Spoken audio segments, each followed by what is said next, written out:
Okay, hello, this is Mr. Lunsford. This is just going to be a quick sort of recap on citations in case you missed class or you needed some just some extra explanations of the things. So let's just get started. Let's take a look first. Let's just look at the parts of a citation, okay? Most of your sources are going to be online sources, so this is what you're going to use, right? Think about websites, news articles that you found on the computer, things of that nature. You're going to use these terms, okay? So first, of course, the author, that's just the person who wrote the source, right? Wrote the article, who wrote the website, okay? Nothing too crazy. The title, that's just going to be what the article is actually called, right? Website name, that's the website you found your source on. Okay, remember the title is going to talk about the specific article. Website name is just the general website you found that article on. Okay, the publisher, this is going to be the group who owns the website. Okay, this one, of all of these, this one might be the little bit of the trickiest to find, but I'll show you kind of a cool trick to know what the publisher is right away. Date published, that's just going to be when was the source created, when was the article written. URL, that's going to be the sort of web address of your source, right? It's going to be on that top bar, so like up here, okay? This big long thing, that's the URL. Okay, and then the date access, that's just going to simply be the day you used that source. So that's nothing, no tricks to that. That's just literally the day you used it. So those are going to be the components of your online citation. So let me show you the format. Okay, let's scale up the text a little bit so it's easier to read. So every online format or citation is going to follow this format. The last name, then the first name, okay, with a comma. Let's actually shrink this down a little bit. There we go. So this is the author, right? Their last name, comma, their first name. In quotations, the title of the source, period, end quotation. Okay, you put the title in quotation marks. A period will go before the last set. Okay, then you've got the website name. All right. This part is going to be italicized like that, right? The italics up here, this little button. Comma, italics are now off. You only italicize that website name. Then it's going to be the name of the publisher. Let's move this down a little bit. There we go. Okay, comma. It's going to be the date published. Comma, URL. You're just going to copy and paste that URL right here. And then access date, the date you found it, period. All right. It's really important, the punctuation, that the period goes at the end, commas to separate, period in the quotation marks, period after the author. So this is what every online source format for your research is going to look like. Now let's go ahead and let's do one as an example. All right, I'll shrink this down a little bit so we have some more room. Okay, so we're going to look at an article and we're going to go through the process of creating that citation, okay? So I already have this article. It's called The Extremely Real Science Behind the Basilisk's Lethal Gaze, all right? The basilisk was sort of the monster of the day for this lesson, so let's just keep on theme. So first, all right, we're going to find the author. That's usually pretty easy.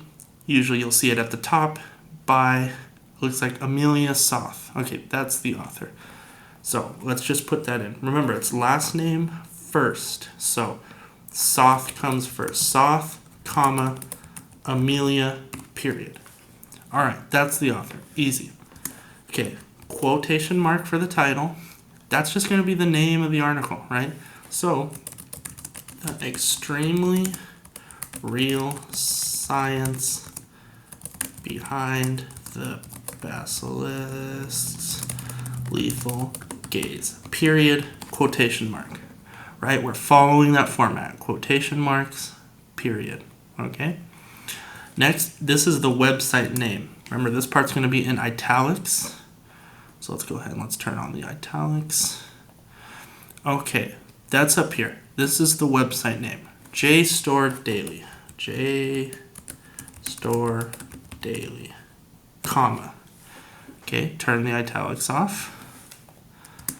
Let's see, make sure I turn, yep.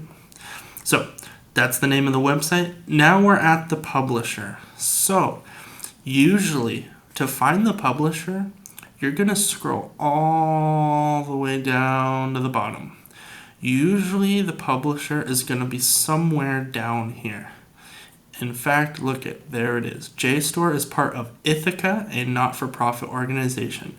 Okay, Ithaca is the publisher.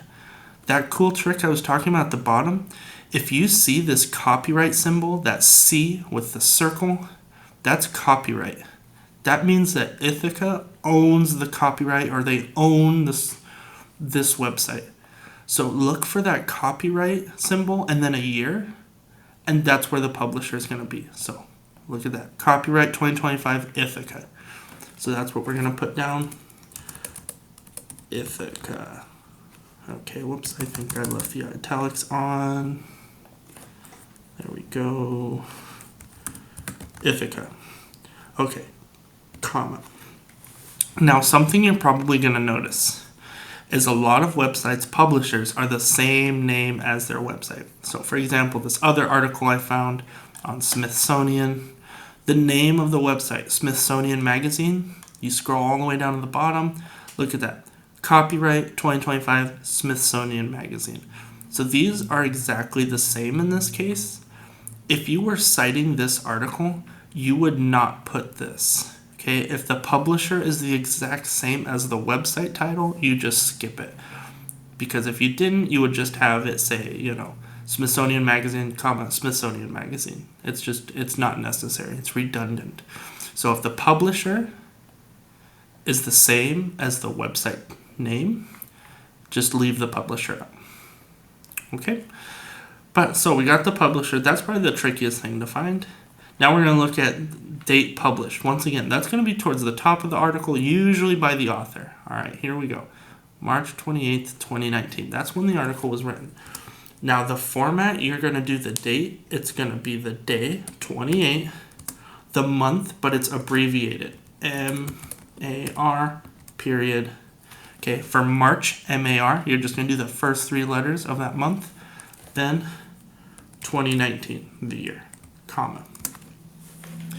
Okay, day, month, just the first three letters, then the year.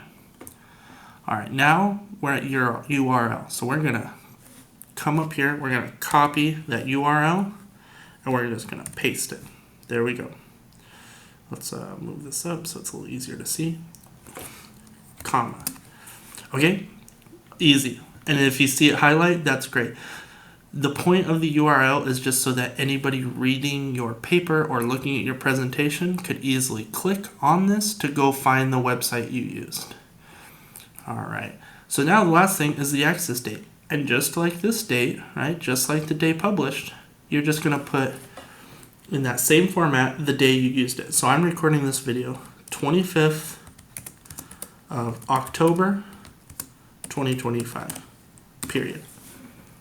So there you go. That would be a complete citation for this website.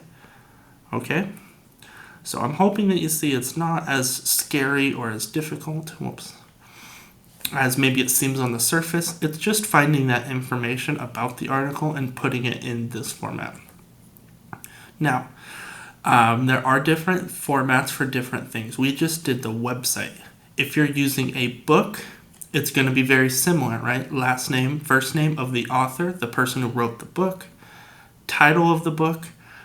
Instead of website name, you're going to put the city of publication. So you can find that usually on like that first page with all the legal information of the book. You'll see what city was published, colon, those are the two dots, right? Then the name of the publisher, okay? Then date published, and that's it. So a book source is usually a little easier because it's a little less you have to find. And if you're doing a YouTube video, it's going to be very similar to the website. Last name, first name of the person who made the video, title of the video. YouTube will be the name of the website. You're always just going to put YouTube. Okay, this channel name, instead of publisher, you're going to put like what the name of the channel that video came from, date uploaded, URL, and then the date you used it. Okay, these slides, this one and then this one, these are part of that tips and tricks PowerPoint that I've added onto Google Classroom. So you can, of course, feel free to find this information there. I hope this helped, and good luck on your citations.